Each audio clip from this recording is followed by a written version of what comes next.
प्रिय बच्चों, अभी तक की क्लास में हमने स्वर संधियों में 3 स्वर संधियां पढ़ी थीं, गुण संधि, यण संधि और दीर्घ संधि। आज हम शेष संधियों का अध्ययन करेंगे। तो सबसे पहले आज पढ़ेंगे वृद्धि संधि।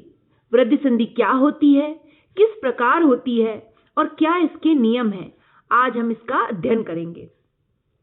तो यदि छोटा आ अथवा बड़े आ के बाद ए अथवा ऐ आता है तो दोनों के स्थान पर ऐ आदेश हो जाता है। इसी प्रकार छोटा आ अथवा बड़ा आ इसके बाद यदि ओ अथवा औ आता है तो उसे औ आदेश हो जाता है।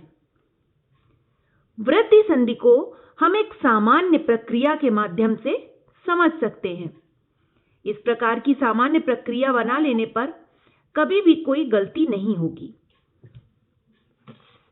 जिस प्रकार हमने अन्य संधियों की एक तालिका बनाई थी, उसी प्रकार हम वृद्धि संधि की भी बना लेंगे। ये सामान्य प्रक्रिया इसी प्रकार है, छोटा आ अथवा बड़ा आ प्लस ए अथवा ऐ मिलके क्या बना, ऐ। इसी प्रकार छोटा आ अथवा बड़ा आ धन ओ अथवा औ मिलके क्या बना, औ। बस वृद्धि संधि की यही प्रक्रिया है। इसे अगर हम याद कर लेते हैं तो वृद्धि संधि हमारी कभी भी गलत नहीं होगी। अब इसका एक उदाहरण भी देख लेते हैं। एक प्लस एकम। वृद्धि संधि का पहला उदाहरण हमने देखा, एक प्लस एकम।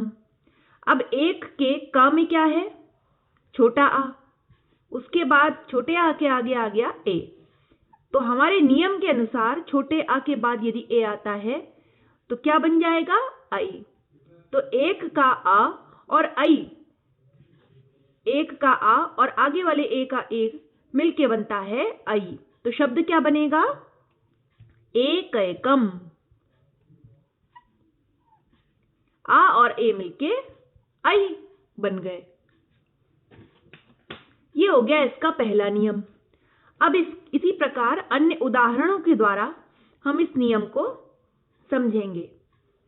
एक अन्य उदाहरण देखते हैं, देव प्लस ऐश्वर्यम। इसमें भी वही है, देव के व में छोटा आ है और उसके आगे अगला आता है बड़ा ऐ। इन दोनों के योग से क्या बनेगा, ऐ। शब्द क्या बना, देवैश्वर्यम।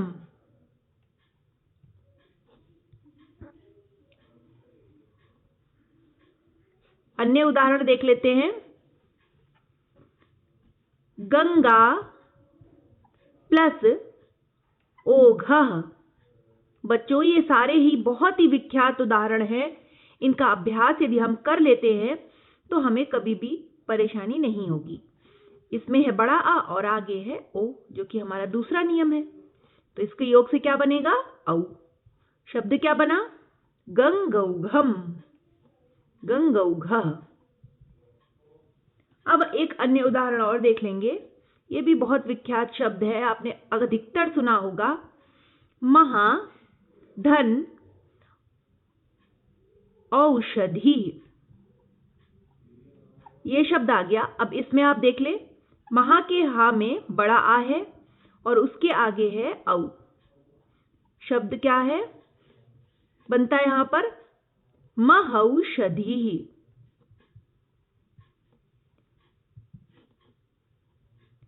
तो इस प्रकार वृद्धि संधि का हमने नियम पढ़ा। वृद्धि संधि के बाद अब हम पढ़ेंगे अयादि संधि। अगली स्वर संधि है अयादि संधि।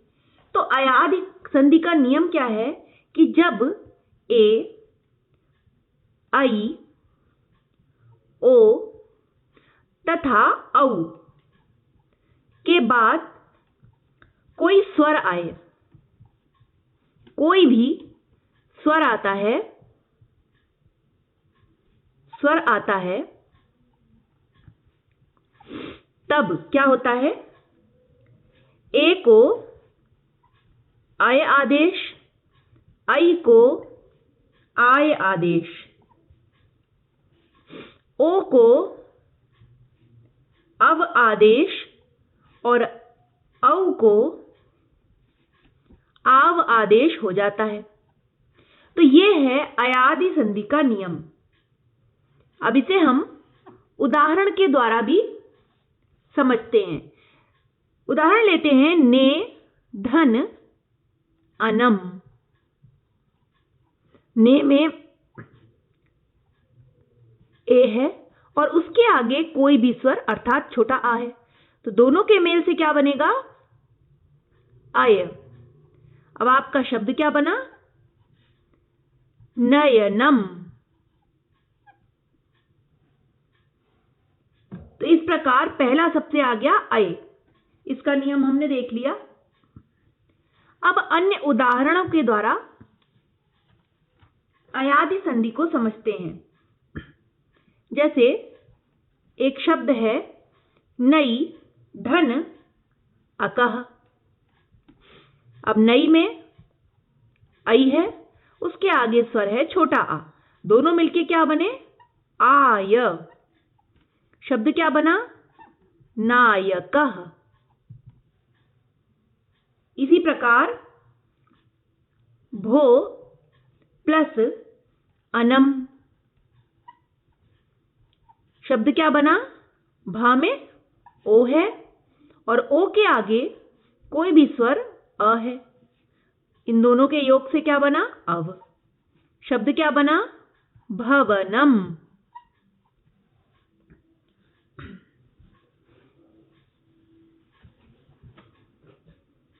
औ का उदाहरण देख लेते हैं। पौ धन अकह। पौ में औ है और आगे छोटा आ, औ और आ मिलके बनते हैं आव।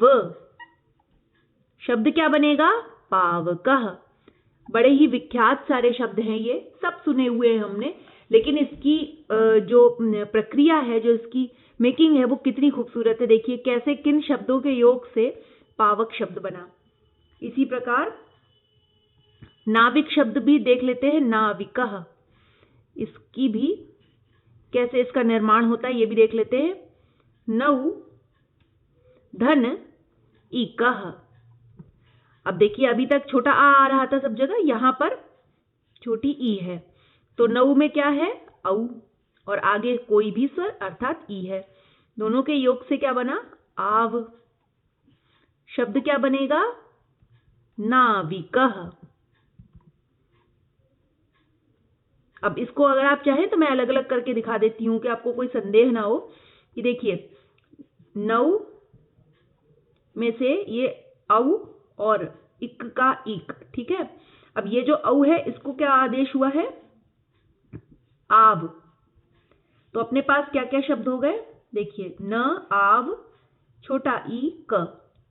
तो अब जब इनको जोड़ेंगे हम तो न में ना व वा में छोटी ईद मिल जाएगी और शब्द बन जाएगा नाविकः। ये इस शब्द की मेकिंग है। इसी प्रकार जैसे हमने अभी पिछली संधियों में उसकी प्रक्रिया पढ़ी है, उसी प्रकार अयादि संधि की भी प्रक्रिया मैं आपको बता देती हूं। ये प्रक्रिया आप अपने पास नोट कर लेंगे तो आपको अयादि संधि आसानी से कंठस्थ हो जाएगी। क्या है इसकी प्रक्रिया? बड़ी सामान्य प्रक्रिया है। ए स्वर वर्ण, स्वर वर्णाः। क्या स्वर वर्ण? क्या बनेगा? अय। स्वर वर्णाः से मतलब है कोई भी स्वर वर्ण, कोई भी स्वर अक्षर। ऐ स्वर वर्ण आय। ओ प्लस कोई भी वर्ण, कोई भी स्वर अर्थात वर्ण जो हो वो स्वर होना चाहिए। अब और ओ से औ से जब कोई भी स्वर मिलेगा तो क्या बनेगा? आव। ये इसकी सामान्य प्रक्रिया है। ये तालिका आप अपने पास बना लेंगे तो आपको बहुत सरलता होगी। अब हम पढ़ेंगे पूर्व रूप संधि।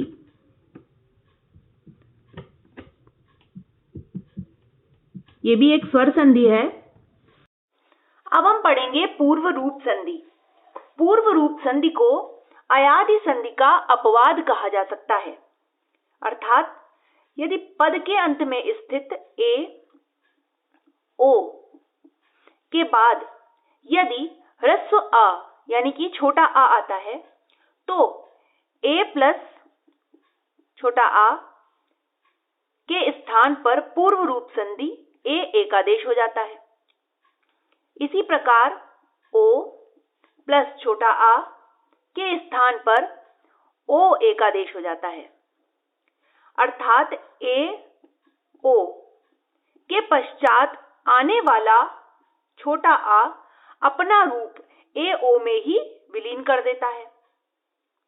उस विलीन छोटे आ का रूप लिपि में अवग्रह चिन्ह के रूप में अंकित किया जाता है। इसको उदाहरण के रूप में हम समझ सकते हैं। जैसे उदाहरण लेते हैं हरे धन अत्र। अब इसका रूप बनना क्या चाहिए?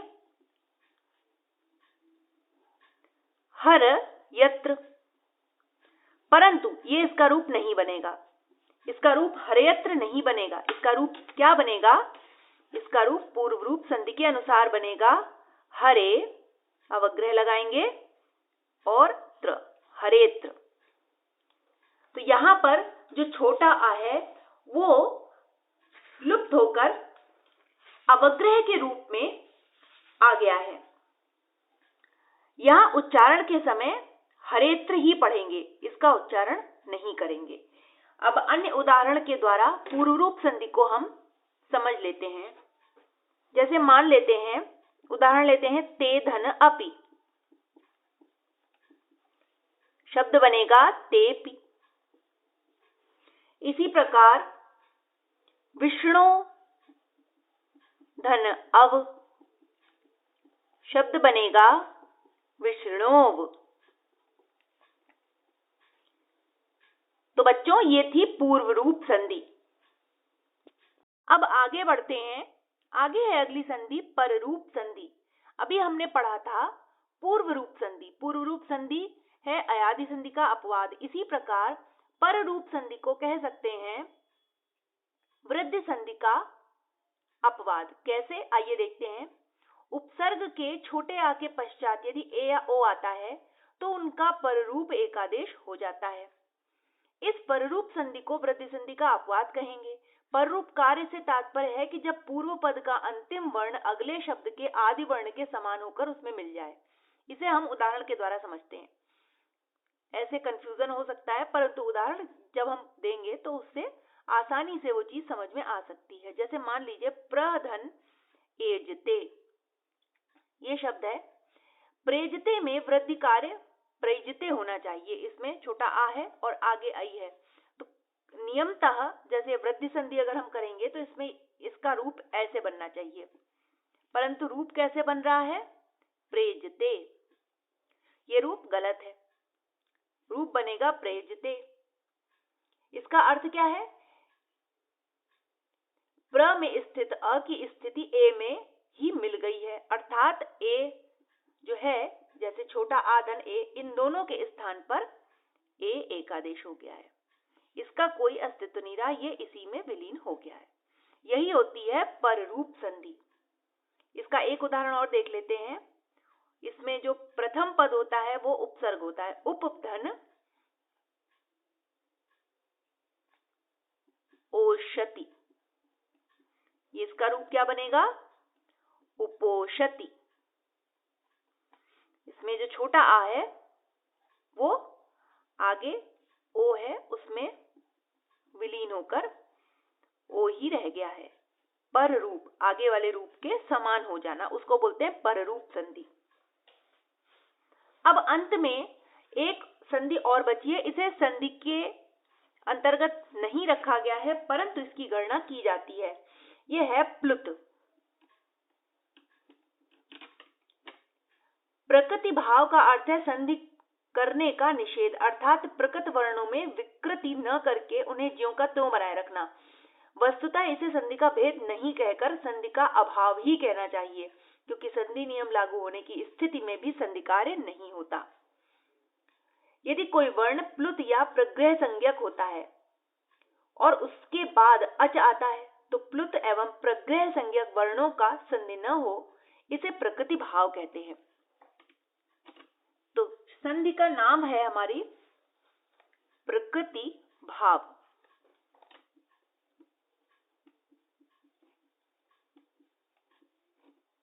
इसे हम उदाहरण के द्वारा भी समझ सकते हैं।